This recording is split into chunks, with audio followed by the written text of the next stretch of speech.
Hello बच्चों, कैसे हो आप सब। आई होप आप सबने बायोलॉजिकल क्लासिफिकेशन का किंगडम वगैरह पढ़ लिया है।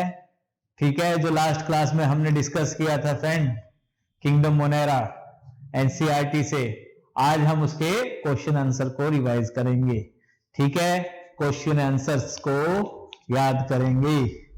ठीक है, याद क्या करना है फ्रेंड्स, टॉपिक को याद करना है, याद नहीं करना, प्रैक्टिस करने क्वेश्चंस को। किस टाइप के क्वेश्चन आते हैं ये ध्यान देना है। ठीक है, किस टॉपिक में से कितने क्वेश्चन आए हुए हैं, ये 10 इयर्स के क्वेश्चंस हैं, हम इनको अभी डिस्कस करेंगे फ्रेंड।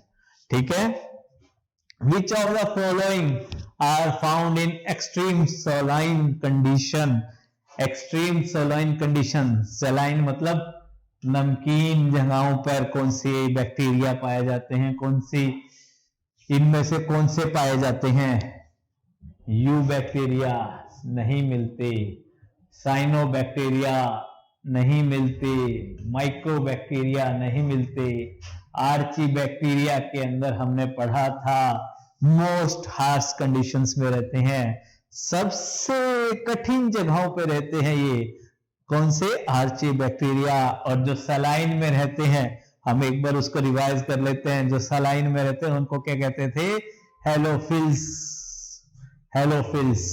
और जो कि बहुत ही अधिक टेम्परेचर वाली जगह पे रहते थे उनको थर्मो एसिडोफिल्स कहते थे। क्या कहते थे, थर्मो एसिडोफिल्स। और जो मार्शी एरियाज में रहते थे उनको मिथेनोजन भी कहते थे। आर्ची बैक्टीरिया, प्रिमिटिव बैक्टीरिया, इस टॉपिक इस क्वेश्चन के साथ हमने सारा आर्ची बैक्टीरिया पढ़ना है। आर्ची बैक्टीरिया ठीक है, मिथेनोजन्स कहां पे प्रेजेंट होते थे साथ में, जो रूमिनेंट एनिमल्स हैं उनके गट में, यानी काउ और बफेलोस जो एग्जांपल दिए गए थे उनके गट में भी बायोगैस बनाने में भी हेल्प करते हैं मिथेनोजन्स।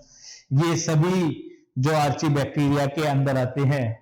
ठीक है, एक्सट्रीम सलाइन कंडीशन, सलाइन मतलब नमकीन जगहों पर। ठीक है, इनको हेलोफिल्स भी और आर्ची बैक्टीरिया, इसका आंसर है आर्ची बैक्टीरिया। ठीक है, एक बार आप दोबारा से एनसीईआरटी खोल लीजिए, एनसीईआरटी में आर्ची बैक्टीरिया निकालिए और उसको पढ़िए। ठीक है, इस तरह से ही क्वेश्चंस प्रैक्टिस होते हैं और जो हमारा टॉपिक है वो रिवाइज अप होता है। ठीक है, next question, which among of the following are smallest living cell. ठीक, non without a definite cell wall, pathogenic to plant as well as animal and can survive without oxygen। कुछ याद आया दोस्तों, kingdom Monera करवाते वक्त माइक्रोप्लाज्म जो मैंने पढ़ाया था वो पूरा का पूरा पैराग्राफ यहां आया हुआ है क्वेश्चन में। पूरा का पूरा पैराग्राफ मैंने आपको पढ़ाया था और ये कहा भी था, ये क्वेश्चन डायरेक्ट पूरा का पूरा पैराग्राफ यहाँ पे आया हुआ है। तो इसका आंसर हमें सभी को पता है, माइक्रोप्लाज्म है। ठीक है, माइक्रोप्लाज्म वाला पेज खोल लीजिए एनसीईआरटी में, माइक्रोप्लाज्म देखिए आप, पूरा का पूरा पैराग्राफ यही है एनसीईआरटी में। 4 विशेषताएं मैंने आपको बताई थी, स्मॉलेस्ट लिविंग सेल्स है, विदाउट सेल वॉल है सेकंड विशेषता, पैथोजेनिक प्लांट्स और एनिमल्स के लिए है थर्ड विशेषता इसकी, और can survive without oxygen, oxygen के बिना रह सकते हैं चौथी विशेषता। ठीक है, ये चारों के चारों मैंने आपको बताई थी, आप याद कीजिए, एनसीईआरटी खोलिए, एनसीईआरटी में पूरा का पूरा पैराग्राफ माइक्रोप्लाज्म के ऊपर यही दिया गया है। ठीक है, नेक्स्ट क्वेश्चन,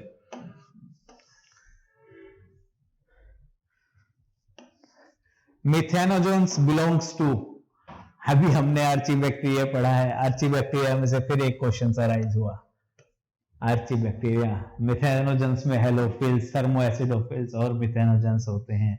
ठीक है, ये सब हमने अभी पढ़ा है।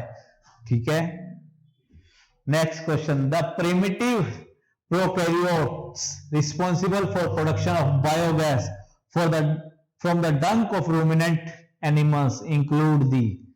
अरे यार कितने क्वेश्चन पूछे जाएंगे आर्ची बैक्टीरिया में से, फिर आर्ची बैक्टीरिया का क्वेश्चन आ गया, मिथेनोजेंस। लेकिन आर्ची बैक्टीरिया के ऑप्शन तीनों दिए हुए हैं इसमें, ये ध्यान रखिएगा आप कि प्रिमिटिव प्रोकैरियोट्स हैं। प्रिमिटिव प्रोकैरियोट्स किनको कहा गया? आर्ची बैक्टीरिया को। Responsible for the production of biogas from the dung of ruminant. यहां आप कई बार कंफ्यूजन ना हो जाए, क्योंकि इसमें हेलोफिल्स भी दिया हुआ है, थर्मोएसिडोफिल्स भी दिया गया है, मिथेनोजेंस भी दिया गया है। यू बैक्टीरिया तो हमें पता है ये तो ऑप्शन में ही नहीं है, ठीक है। लेकिन हम काफी बार जब एग्जाम देते हैं तो हमने ये ध्यान होता है कि आर्ची बैक्टीरिया में हमने ये सभी पढ़े हैं, लेकिन कौन सा था हमें ये ध्यान रखना है, मिथेन गैस। बायोगैस कौन सी होती है? Methane gas. तो मिथेन से मिथेनोजेंस, ठीक है, जो कि मिथेनोजेंस जो है वो डंक में प्रेजेंट होते हैं, रूमिनेंट एनिमल्स के, और बायोगैस बनाने में हेल्प करते हैं, ठीक है फ्रेंड्स। नेक्स्ट क्वेश्चन हम बात करते हैं, cell wall is absent in माइक्रोप्लाज्म, ठीक है। माइक्रोप्लाज्म में सेल वॉल एब्सेंट होती है, ये क्वेश्चन अराइज हो चुका है। माइक्रोप्लाज्म में फिर एक क्वेश्चन अराइज हुआ, ठीक है। और उसके बाद next question, true nucleus is absent in. True nucleus किस में एब्सेंट होता है? प्रोकैरियोटिक सेल्स में। और इनमें से कौन सी प्रोकैरियोटिक सेल है, हमें ये ध्यान देना है, ठीक है। ट्रू न्यूक्लियस मतलब जिसकी न्यूक्लियर मेम्ब्रेन नहीं है, ठीक है। ट्रू न्यूक्लियस किस में एब्सेंट है फ्रेंड? इनमें से एग्जांपल देखते हैं हम। प्रोकैरियोटिक सेल कौन सी है? हमने पढ़ा था एनाबेना जो है वो एग्जांपल है यू बैक्टीरिया का। यू बैक्टीरिया किसके अंदर आता है? किंगडम मोनेरा के अंदर, ठीक है। किंगडम मोनेरा जो है वो प्रोकैरियोटिक सेल्स है। कहां तक लिंक जाएगा? लिंक से लिंक जोड़ना है। एनाबेना का एग्जांपल हमें पता है, हमने पढ़ा है किंगडम मोनेरा में, यू बैक्टीरिया के अंदर, ठीक है। नाइट्रोजन फिक्सेशन में जो हिट्रोसिक सेल्स होती हैं वो एनाबेना में और नोस्ट्रक एग्जांपल थे, ठीक है। ये याद रखिएगा, रिलेट कीजिए आप, हर एक चीज को रिलेशन में रखना है, हमने रिलेट करना है आपस में।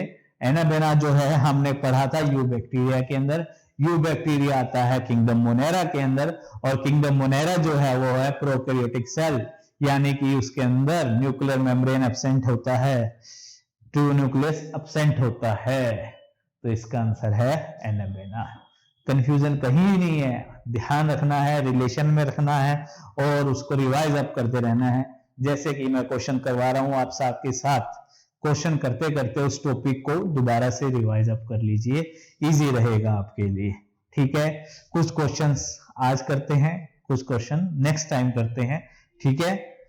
फिर आते हैं आपके पास दोबारा कुछ क्वेश्चंस लेकर के जो किंगडम मोनेरा से रिलेटेड है और एग्जाम में पूछे जा चुके हैं, ठीक है फ्रेंड। ओके, तब तक के लिए किंगडम मोनेरा को रट लीजिए, इसमें से क्वेश्चंस काफी बार आते हैं, ठीक है। बाय।